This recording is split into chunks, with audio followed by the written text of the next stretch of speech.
Okay, welcome everyone.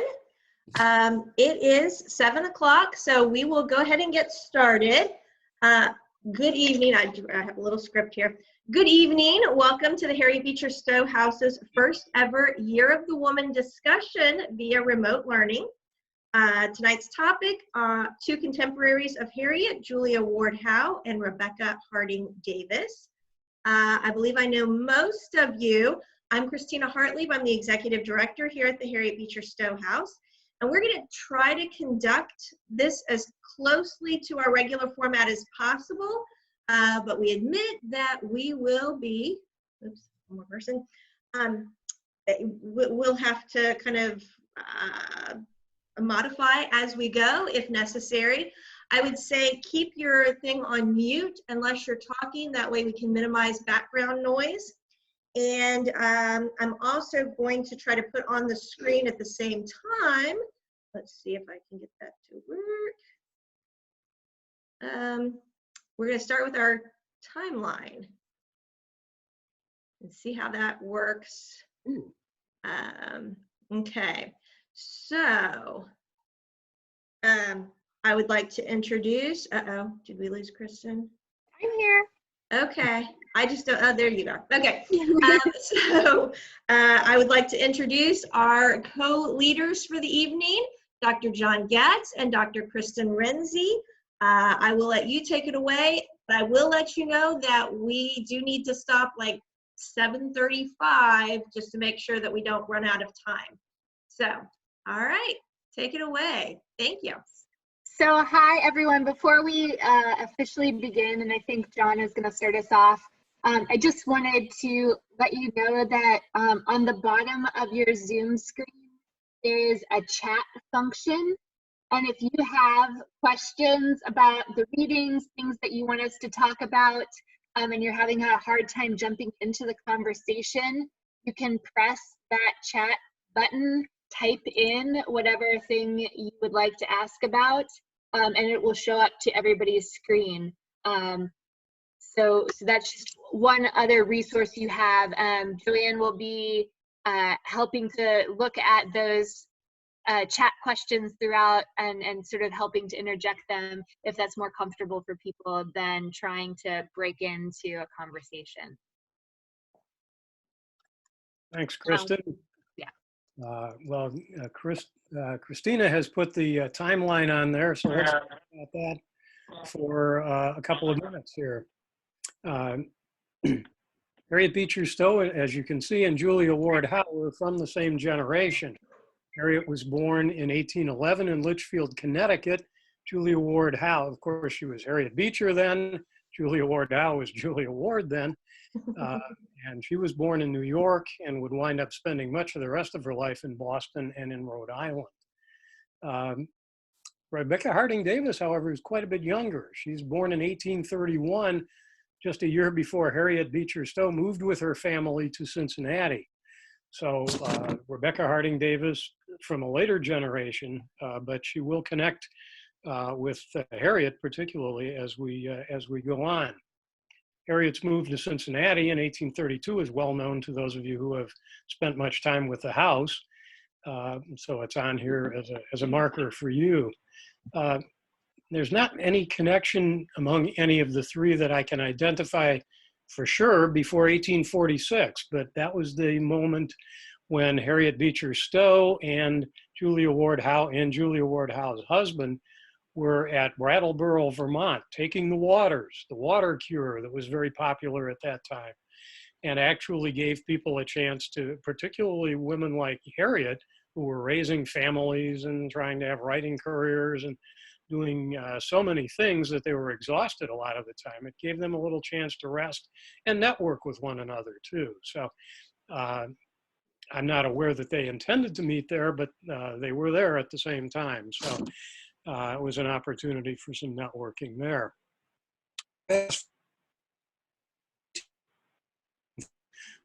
Harriet Beecher Stowe publishes Uncle Tom's Cabin, first in serial form in the National Review, and then in book format in 1852, and it becomes the blockbuster that we know it became. more interaction, and probably the most important decade for interaction with these folks is the 1860s. Life in the Iron Mills was published by Rebecca Harding Davis. By the way, she was born in Washington, Pennsylvania, but grew up in Wheeling, what was then Virginia, not yet West Virginia. That didn't happen until the Civil War.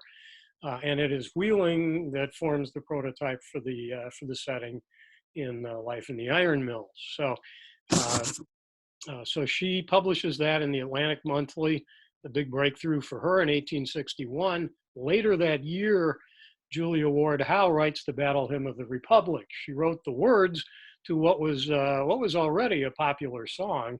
There was a hymn to that melody, and then the song John Brown's Body that a lot of the soldiers were singing.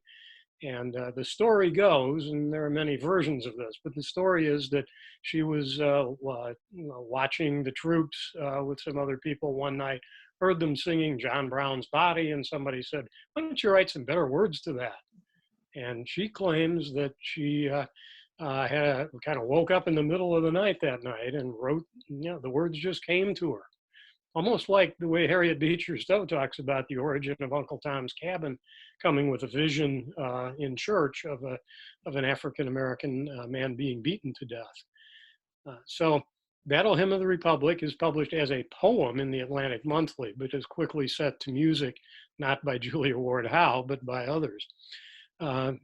But she was a poet and published several volumes of poetry, including one called Later Lyrics, which includes the poem we asked you to read, Outside the Party.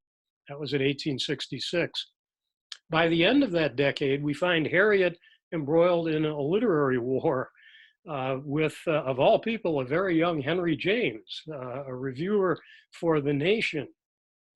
This was a new periodical. It had succeeded William Lloyd Garrison's The Liberator and espoused many liberal causes, but women's rights or women as authors was not one of them. And in fact, they were so hostile in general to women writers that one of their opponents called it stagnation instead of The Nation. So she was defending Rebecca Harding Davis at that point against attacks by reviewers, particularly Henry James, but we could talk more about that later, defending her against that, and showed her loyalty to Rebecca Harding Davis. They hadn't even met, but there was correspondence between them, and she invited Rebecca Harding Davis to write for the magazine that Harriet Beecher Stowe was co-editing in 1869, called Hearth and Home. And she did write a temperance novel that was serialized there. Let's see, the 1870s, the only item we have from there is Julia Ward Howe publishing her appeal to womanhood in The Revolution, a newspaper edited by Susan B. Anthony and Parker Pillsbury. The Revolution was a magazine that actually courted Harriet Beecher Stowe, trying to get her and even her half-sister Isabella Beecher Hooker to try to be part of that magazine, but I think the title scared them away. They weren't willing to sign on for the Revolution. By the 1880s, Harriet is 71 years old in 1882, and there was a lavish birthday party thrown for her. About 200 people were invited. Among the invitees were Julia Ward Howe and Rebecca Harding Davis, but they sent regrets, as did a number of other people who couldn't get there. By 1885, Julia Ward Howe is in charge of the women's department at the New Orleans World's Fair and asks Harriet to send her a complete set of her books to be on display there. By the 1890s, Harriet dies in 1896, and Julia Ward Howe is writing her memoir, Reminiscences, 1819 to 1899, and she has warm words for Harriet Beecher Stowe and Uncle Tom's Cabin, which she credits with having an enormous positive influence. And then by 1910, both Rebecca Harding Davis and Julia Ward Howe die themselves. So that's the overview and how these people are connected. Let me turn it over to Kristen now to get the discussion going. Sure. So we have just a couple of historical questions that folks raised on the Zoom chat. So I just want to highlight those really quickly. Reed asks, would the editors of Atlantic Monthly be supportive of Times and Women then? And Abigail Zhang writes, I heard Harriet Beecher Stowe was part of the founding of the Atlantic. So a couple questions about the contexts in which these texts would have appeared, the politics and Stowe's relationship. John, do you know the relationship between Harriet Beecher Stowe and the Atlantic? Yeah, well, they published several of her pieces over over those earlier years, the early years of the Atlantic. So, yeah, I think they were pretty supportive of women writers. This is the 1860s. That kind of reaction against women writers is starting to kick in by the late 60s. But the Atlantic is an extremely important periodical through the 19th century, and they were the first periodical, or the first big publication for Charles Waddell Chestnut in later years too, later in the century, an African-American writer. He was the first African-American to be published there. So yeah, in general, they were pretty open to younger writers, but particularly in this period of the 60s. Thanks, John. Christina, do you have the questions that you want to post that we pre-circulated? We can maybe, as she's getting these up, we can also maybe just start by talking about any of the texts really, but the chunkiest one that you read was Life in the Iron Mills. So we had some questions about that text, and just even thinking about the kind of world of work that gets displayed in those texts, multiple texts and gender in the text. You know, Davis's Life in the Iron Mills was seen in some ways as part of the sentimental genre, but in other ways as part of a burgeoning move toward American realism that was incredibly socially conscious and invested in understanding what life really looks like. So what were folks' experiences reading Life in the Iron Mills, if you were able to do so? What did you think about the text? Was it a challenge to get through? Was it a bit of a slog? Were there parts of it that were more interesting than others? I should confess that I first encountered this text as an undergraduate in college, and I fell in love with it very quickly as the granddaughter of coal miners on both my father and mother's side. The questions that this text raises about the minds behind laboring bodies, I think really spoke to me as a kid, as well as the hypocrisy that is demonstrated by the folks who are so invested in helping you until it costs them a little bit of money, and then they can't be bothered. But my reaction is odd, maybe. I would like to say, Kristen, if I can enter. Oh, I just wondered how we jump in. just like you're doing. Okay, Go for it, and I'll go next. May I? Yes. I was drawn to this because my mother grew up in that area, and my grandfather was a coal miner there. So that appealed to me. But my comment is more related to my surprise that someone would be writing this, because when I tend to think of this literature, I think a little bit later, people like Ida Tarbell, Upton Sinclair, Theodore Dreiser. So she was really setting not only a difference between that and the Romantic writers of the earlier period, but also establishing a new genre, at least from what I can gather. And I think that's remarkable, and maybe someone would like to comment on that. No, I think you're absolutely right. I mean, it is a true forerunner in terms of displaying the effects of industrialization, I think, on the human body. And in many ways, it reminds me of naturalist texts that are published around the turn of the century that are very skeptical of the progress that we're making socially by mechanizing human bodies in all of these ways. So I think it is critical and shows some of the detrimental aspects of industry in a way that other writers do to North and South, the famous British example of something that does this in the British worlds of factories. But yeah, I think it's a very early example and a very notable one. You're totally right. I would have to say that I also read it as an undergraduate. I believe I was taking an American literature course as a freshman in college, and I did not like the story at that time. And I think rereading it last week, I think it was because it was so difficult for me to get through. There was so many times where it was like, I'm going to tell you what happened in this evening, and it's a horrible thing that happened this night, and you're just going to be astounded by what happened. And I'm like, come on, get on with it. Tell me what happened. So for me, it was kind of hard to get through.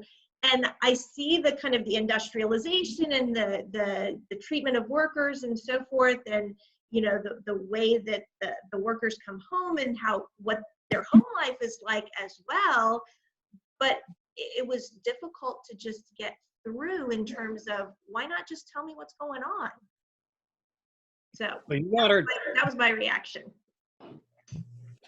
The language and the writing, when she speaks for the workers, sometimes was hard to understand. And my question is, where would she have gotten that? Did she actually live in that area and meet with the workers, or did she just sort of make this up? Definitely lived in the area. She lived in Wheeling, West Virginia, and was notorious for taking walks. She said she gathered a lot of her information on walks around the city. Now, how much contact she had with the workers, I couldn't tell you, but she was out there exploring. And she certainly inhaled the smoke, and you couldn't have been in Wheeling at that time, I think, without seeing and experiencing that smoke that she talks about, the dust, the challenge of just living there in that circumstance. Yeah, one of the challenges of reading a text like this is, in some ways, the way that vernacular ends up being spelled out on the page, right? And so the sort of verbal tics that we're not used to seeing spelled out on the page, that are part of casual conversation, are really alienating sometimes to us as we read them. But I think another thing to remember about the text in general, and so there's definitely people who just think writing in vernacular will always make subjects sound less intelligent or problematic in certain ways. But it's also maybe useful, and I tend to try to help, when I teach a text like this in a class, help students to think like, well, what's the use value of feeling estranged from a text? Is there a use to feeling like you have to work hard to understand what's going on? Is that simply alienating, or does it help facilitate a different kind of conception of who these characters are? Is it maybe useful to have to work a little bit? If I could, is anybody hearing me? Yes. Yes. Okay, so there was a couple of things I'd like to say about this. I found it very, very dark, beautifully written, almost poetic, and that made it difficult to read somewhat. But the storyline itself started with a story about Deb, and then and the darkness that she had in wanting to be loved by her husband. Then it goes to her husband, and then Deb is sort of just sitting there. Nothing happens with Deb. And then the story is all about her husband and the conflict that you see going on there. We then go back to Deb just before her husband's going to die. And I don't I'm not sure whether the story is supposed to be about Deb or her husband at sometimes. And then something spooky happens, I believe, at the end. Suddenly this Quaker woman shows up that hasn't been introduced before, and I don't know why she fits in except as an advertisement more or less for the Quakers. I don't quite understand where she fits in. Lost in the story was in the beginning, the two children, and the two children just sort of disappear out of the whole thing. No love or mention of them hardly at all throughout the rest of the text. So I found it a bit confusing. Beautifully written, but very dark in its beauty, but beautifully written. But I still don't understand the Quaker woman, why the children were forgotten. It kind of left me hanging. Yeah, I'd like to speak to that too, Dan. I've felt the same thing. I haven't quite gotten to the end, so I haven't met the Quaker woman yet. But I found it, like you were saying, quite poetic. And I was thinking, someone else mentioned this earlier, thought of Upton Sinclair. And that's what I started to think of. Oh my gosh, it's that kind of literature that really is deep, dark and gritty and getting down, and you can feel the dirt in your pores while you're reading it. And as far as the dialect, I'm a dramatist. So the parts that I enjoyed the most were the dialogue parts. Uh-huh. And, you have to sort of get into a rhythm of how this particular author is spelling out the words and so forth, spelling out that vernacular. But once you get into the rhythm of it, for me, it made the characters much more personable. I wanted to know more about them. And I could, visualize them by the extremely good descriptive passages that are in this. You really could put yourself into it. So, like I say, I haven't finished the whole thing, so I can't speak to those problems in plot line that you're speaking of. What happened to the children, why were characters introduced at the end, and so forth. So I'll have to get to the end myself, and then I'll be able to clarify that in my head. Well, without spoiling the end for you, I'm sorry, but it's so dark throughout from the very beginning, rainy, smoky, fired, so dark until just before he's about to die and he looks out the window of his jail cell, and then it's all light and happiness for that brief moment, and then the Quaker woman shows up, and I don't understand how it. I thought there may be some symbolism to the sudden brightness of life at the end, but I didn't get it. I'm sorry. I mean, so yeah, we can definitely talk about the arc of the story and what those concluding passages are doing there. Just to clarify a couple of things, because I think they're important. So Deb's relationship with Hugh is really hard to sort out, but they're actually not a married couple. Deb is Hugh's cousin, and she is deformed in the language of the story, right? She has a physical difference. She has like a hunched back, and she has this kind of unrequited love for Hugh.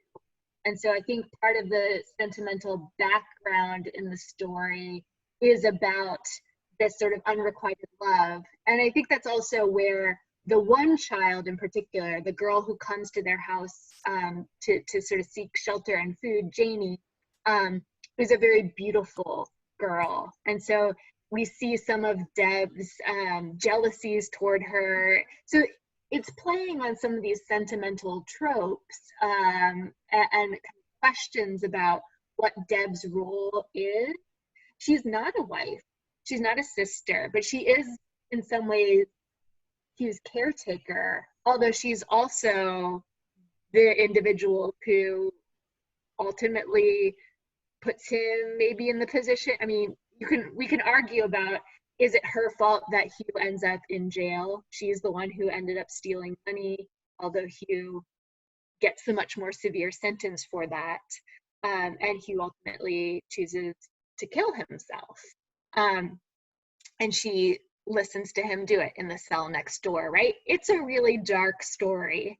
But we do have this redemption at the end of the Quaker woman, and we have an alternative to this sort of life. But it's an interesting alternative. It's one about sort of sitting and waiting in a different way. Deb has been a character who sits and waits throughout the text, and is kind of in the background. She has one action that she really takes, other than, you know, her regular daily action of bringing Hugh food and sustenance. She makes this one action, stealing money to try to get him, buy him a way out.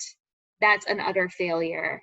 But instead, she gets to have a way out through God and through the saving grace of the Quaker woman. I don't know. I don't know what we're supposed to make of that, if we buy that as the only available option.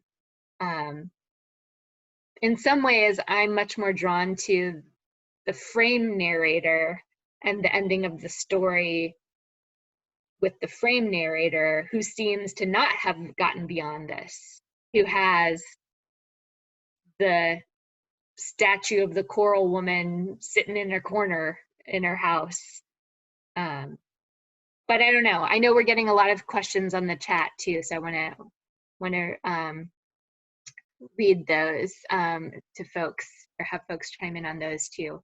So anyone else can chime in while I'm looking at those chat questions. I want to know from people if the Quaker woman showing up toward the end reminded anybody of anything in Uncle Tom's Cabin. Is there a Quaker presence in there? Well, a huge Quaker presence in Uncle Tom's Cabin.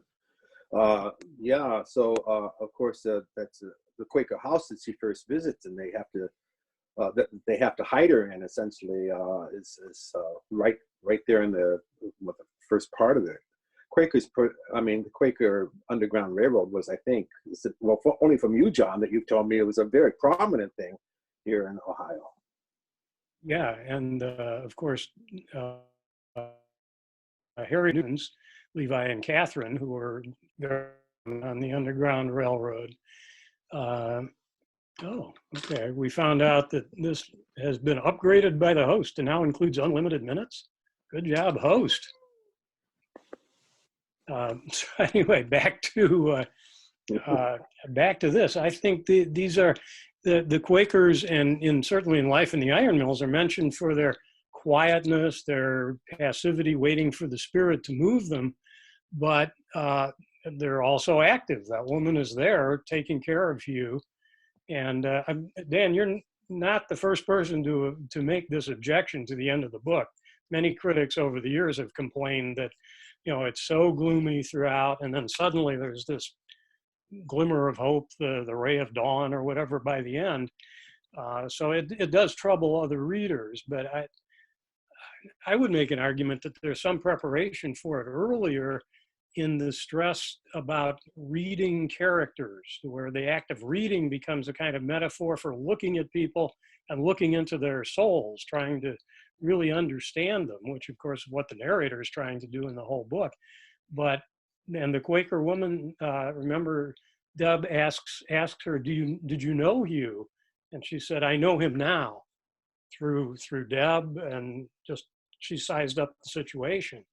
So I think she's a good reader of people and of situations, and maybe that's an important theme in the book about learning to read people. That you have to really look at them, listen to them, and know them.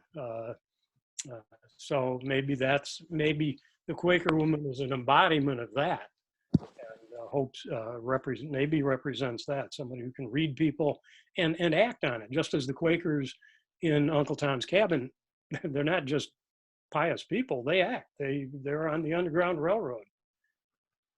And the Quaker settlement where Deb eventually winds up is across the river in the hills. Now, across the river from Wheeling, West Virginia is Ohio, free territory. Well, there were certainly slaves there, but it was a free state. And maybe that plays into it too. So some of the questions that we're getting on the chat have to do with maybe the ways, one, what is this sort of literature supposed to do? Is this a way of helping people to understand others' lives? And yes, I think absolutely, right? The impulse of many realist texts is to show the life that you don't necessarily know about. And I think this text in particular is very explicit in its framing that these are people that we may not know about, and so is trying to introduce them to us, right? That this might be something that we don't see. So this is a way to see things that we wouldn't otherwise. Were the prison conditions worse than those in the cellar rooms? Probably not. I mean, the cellar rooms seem way more packed full of people than the prisons do. At least in the prisons, they have some separate space. But I think that's a really astute comment that if there is a comparison to be drawn between these, something that we might think about is which would be better. I mean, Hugh definitely is trying to escape from his prison cell, but he's also trapped in a very similar way in his cellar life, right? Or in the life of the factory. There's no out for him there without money that he can't get, right? And doesn't have a right to as much as he would want to claim that he does. So I think thinking about the cellars as types of prison, though not explicitly named as such, makes a lot of sense. Questions about the gender of our author and the way in which she's writing about depressing and difficult subjects. I think it would have been a little bit surprising to folks.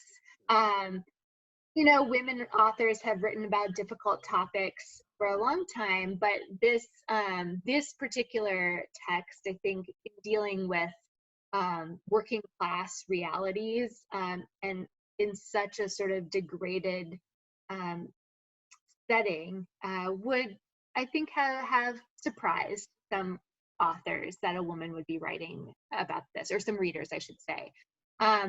And it wasn't necessarily a text that did well in its time. I mean, the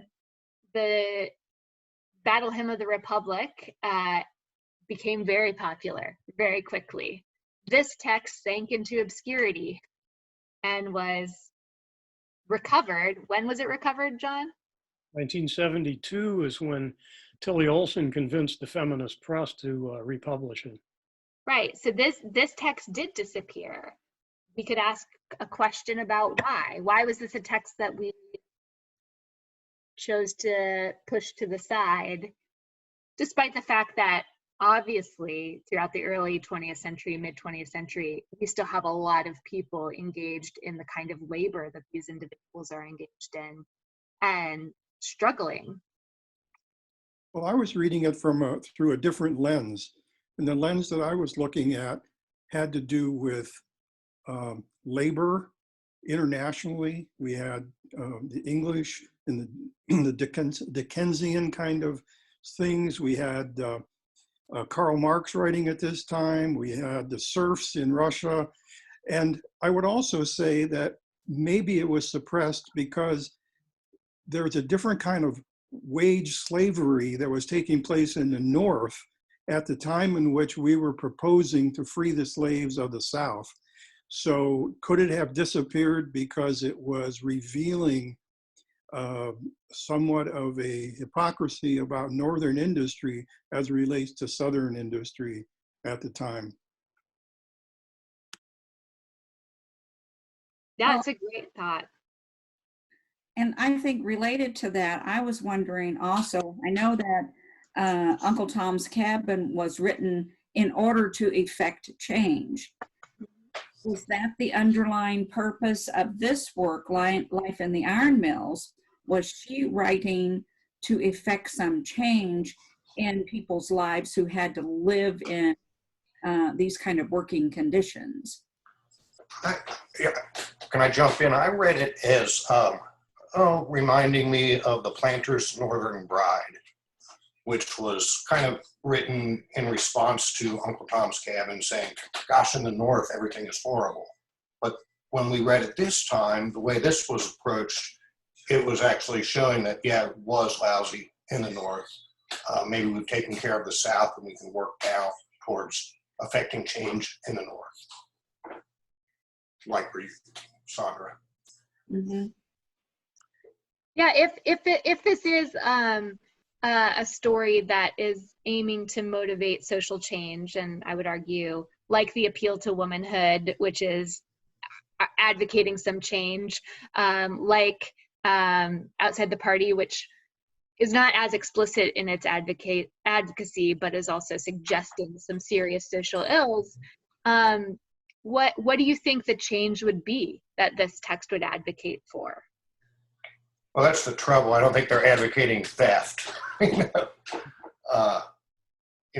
have to do a better job running our factories. But what does the worker do? That's kind of problematic. It's kind of interesting. Well, who's she writing for? Do you think she's writing for to reach the workers or somebody else? Well, considering the workers probably aren't as literate, I would say maybe it's probably towards more educated, the factory owner class, maybe the people that run the floor there at the steel mills. Certainly some of the people could be educated. Didn't they have something in there where it was almost like when they noticed that gentleman was sculpting, they kind of put him down for that.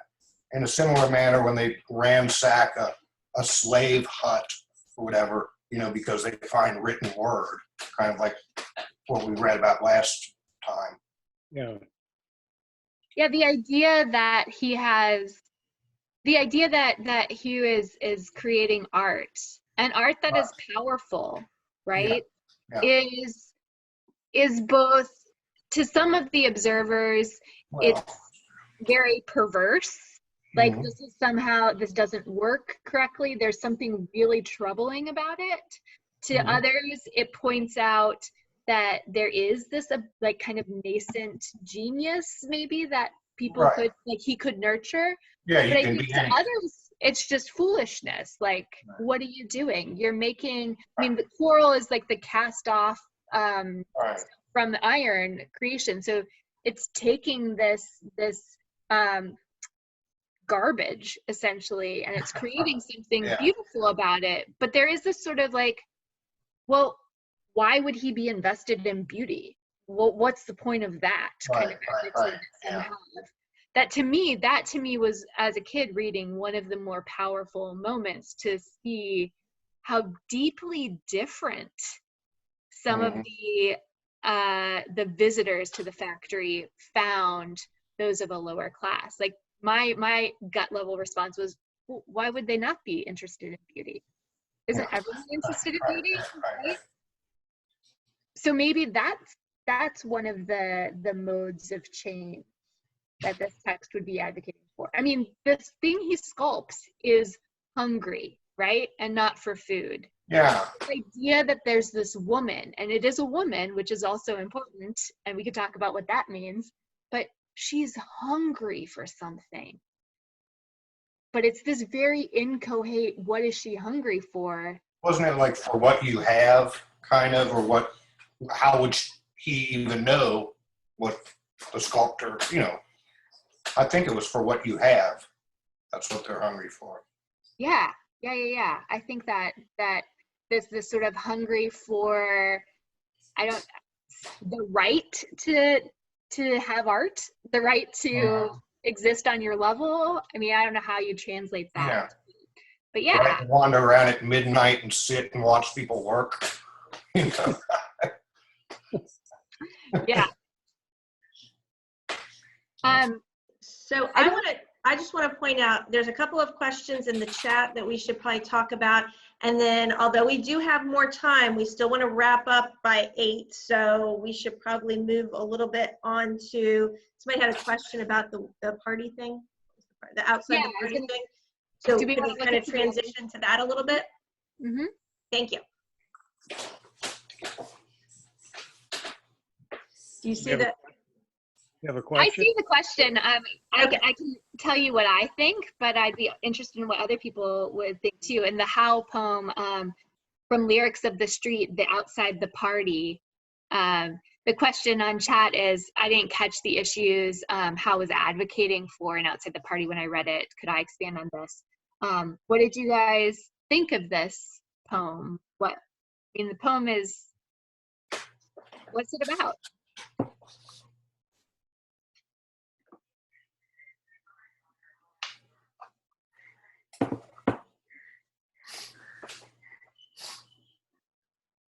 Not really. It's a hard poem, I think.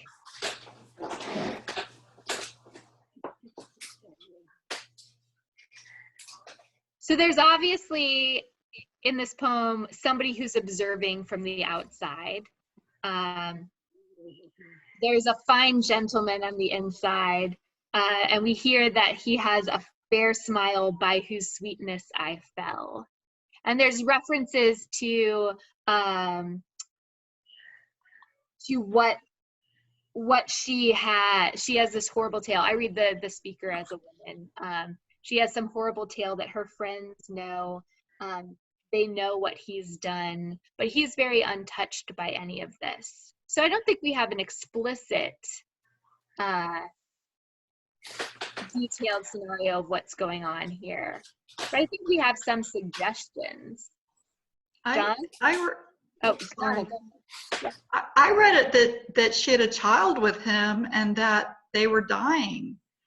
And now he's in what often happened in those days, and probably still today, is that the woman takes pretty much all the blame and shame and responsibility, and the man is able to walk away and live his fine life. Yes, that is, I think, to me, the implications, the gendered implications. If she is ruined, and what that might mean in this case could be that she's had a child out of wedlock, but it could also mean that she's been marked somehow as impure. But certainly we get the we, right? That here they'll find both of us dead in the cold. And so I think you're reading that this is about a woman who has an illegitimate child and no way to support it is a really strong one. And so, yeah, I think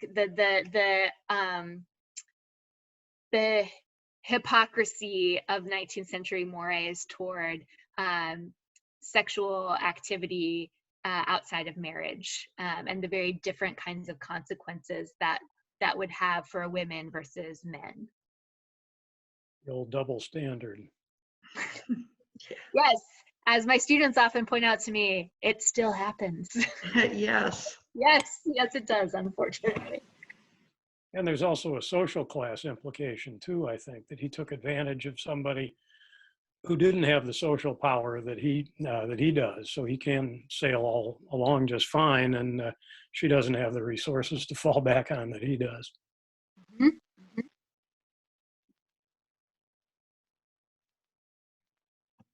Yeah. So to me, the social issues about the gendered implications here are really strong. I mean, we could also talk about her appeal to womanhood. What is Howe sort of social mandate there? What is she trying to get us to think through? Just a point of information on that one. I think the two wars that she's talking about are the skill and power of two great nations. This is right after the Franco-Prussian War,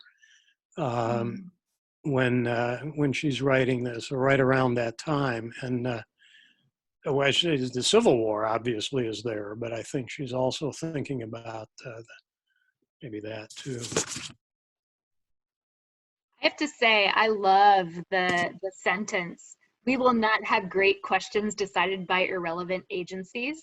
Mm-hmm. I think it's such an amazing sentence, in that she's basically saying, men who are fighting wars, I don't want you guys fighting to decide these questions, right? I don't want to have to sacrifice more sons. But the idea that in this context, men, armies, these kinds of national political conflicts are being deemed irrelevant agencies, I think is such a powerful critique of what was probably a much more common rhetoric of women's irrelevance to these kind of social political issues. What struck me about the appeal to womanhood piece is how different it is than Battle Hymn of the Republic. To me, this seemed very anti-war, whereas Battle Hymn of the Republic is very rah-rah war. And the difference is the beginning of the Civil War versus 5 or 6 years after the conclusion of the Civil War. So did she have sons or other loved ones who were soldiers? What was her frame of reference in terms of why was she so pro-war, rah-rah at the beginning, and then 10 years later, very anti-sentiment in terms I of had the same thought, and I went back and read the Battle Hymn to see if maybe I was reading it wrong. Like maybe it wasn't as rah-rah as I always thought it was. And what did you find? I wasn't sure. The talk about God and was it pro-war or was it pro-religion and pro-God having the last word on things? I'd never really read it that closely before. I've just sung it along like everyone else has.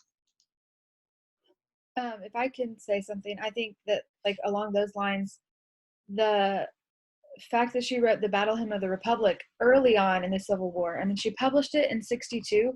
So she may have really written that before really having any idea of the devastation of the war, and the idea of fighting for what we believe in, still strong at the beginning, but when you start losing, thousands of men at that point, and after the war, maybe she has decided, okay, this isn't worth it. Like we can sit down and we can talk about this. We don't need to go to war and have something like what happened in the Civil War happen again. Did anybody think about the question that we had raised about that final stanza of the Battle Hymn of the Republic? Does it fit the rest of the poem? In the beauty of the lilies, Christ was born across the sea with a glory in his bosom that transfigures you and me. As he died to make men holy, let us die to make men free. And die is the way she wrote that. Now when it's sung, it's usually let us live to make men free. But the original word was die.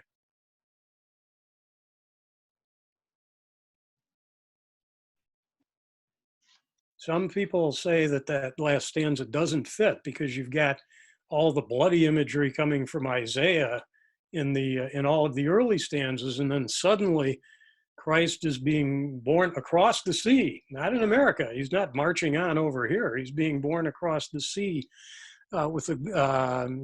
and he died. It's the dying Jesus. Let us die to make men free.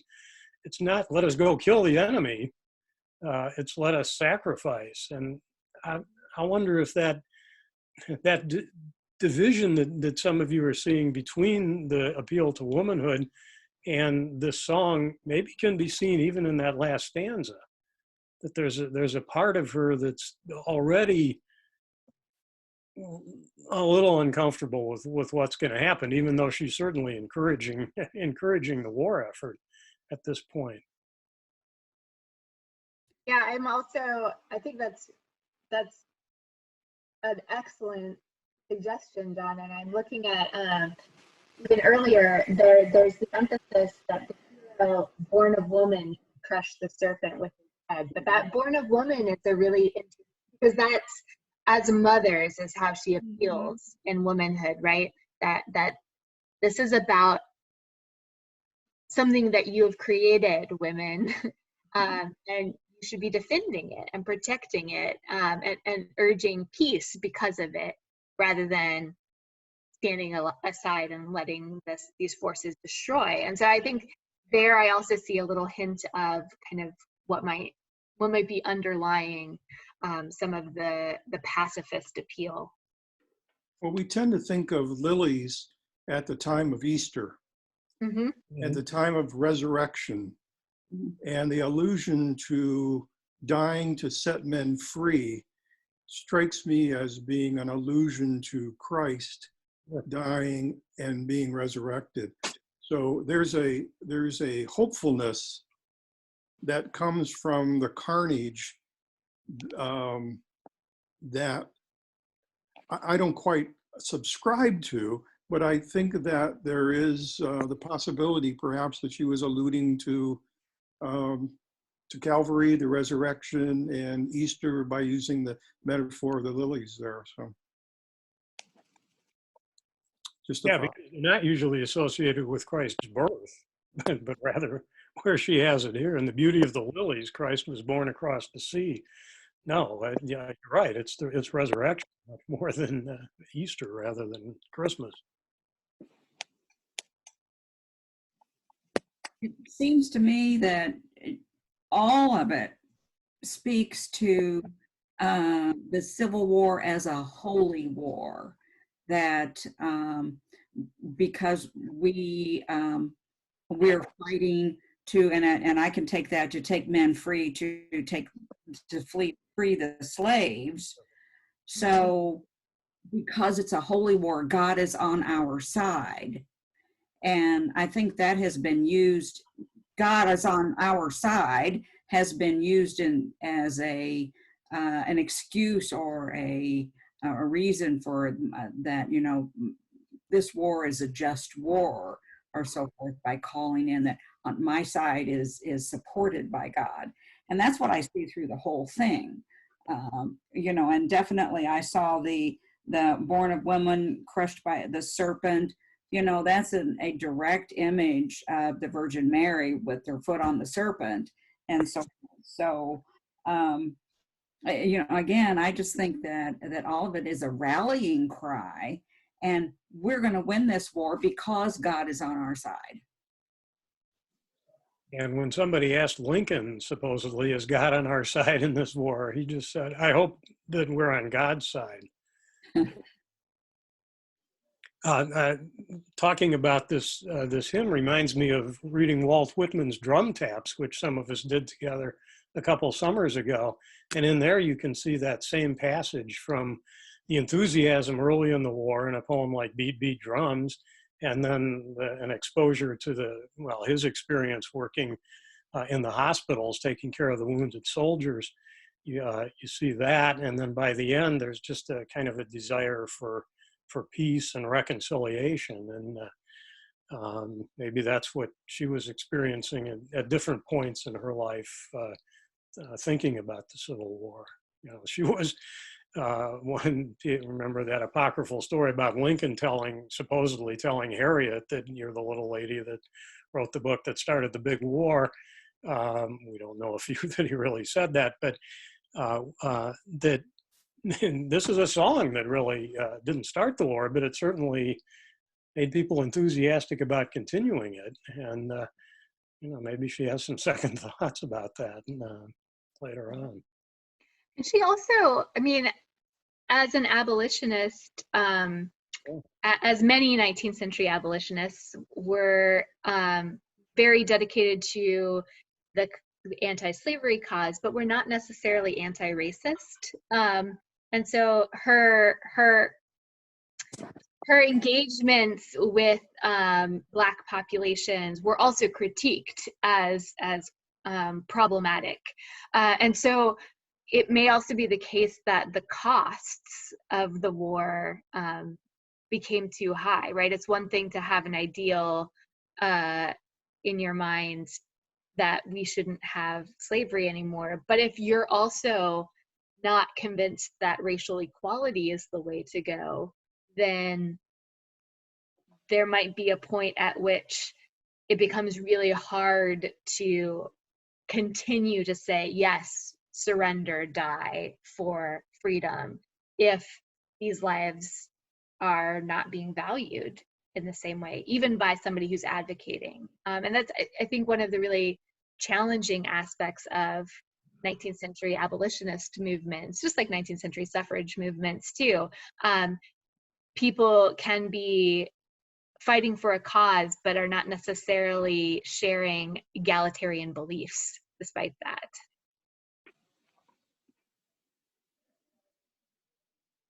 Are there any questions we need to address here as we Oh. down our time? Anything anybody wants to talk about that we haven't talked about?